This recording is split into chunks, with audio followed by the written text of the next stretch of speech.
Hello there. This is gonna be a short and sweet, toot sweet while my dog barks her head off.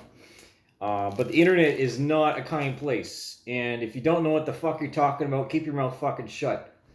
Um, and first off, I've given if just to attribute, since we're gonna do this, right? And I'm not pissed off. I'm responding um, out of assertion, and I will defend the medics that were in the medical staff in Ukraine during the 20 days in Mariupol, in that they're not necessarily trained to deal with, shrapnel wounds or concussive blasts, massive hemorrhaging.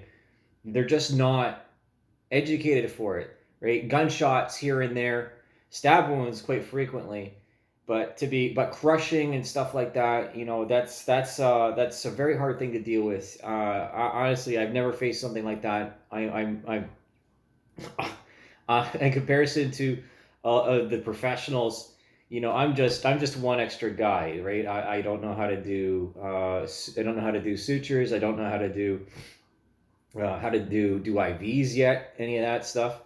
But I can still save a life if the circumstance happens to be the case. And I got to ask you if you want treatment or not, because the knowledge is number one.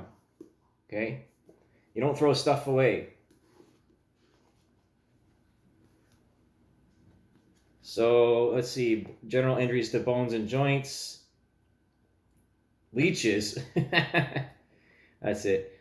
Ticks, snake bites, chemical burns, heat burns, lacerations, bruises, an eye. Yeah, that's the famous one. His eye gets freaking bumped out of the socket. Obviously, other little stuff, bleedings, abdominal wounds, even, right? Industrial stuff, which is quite frequent, more frequent than you think. Chest injuries, even this here, improvised methods. Slivers. So we got one for stab wounds here, or industrial stuff. Obviously, you don't pull the object out because that you have to keep it in there. Otherwise, you can't seal it up, right? It takes about what 5 to 10 minutes for blood to coagulate. And so here, circulation and so on and so forth. Again, you look at the nail beds. Look at the nail beds. Look at the eyes. You're not always going to get depending on the stress level and the shock, you're not always going to get a consistent pulse. So at least I know this, okay?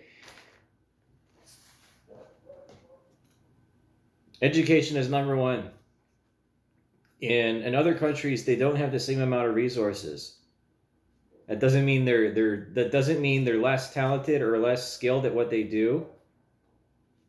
They just don't have the same level of accommodations. Again, I'm not going to make any more assumptions after this, but at least I'm not talking out of my ass.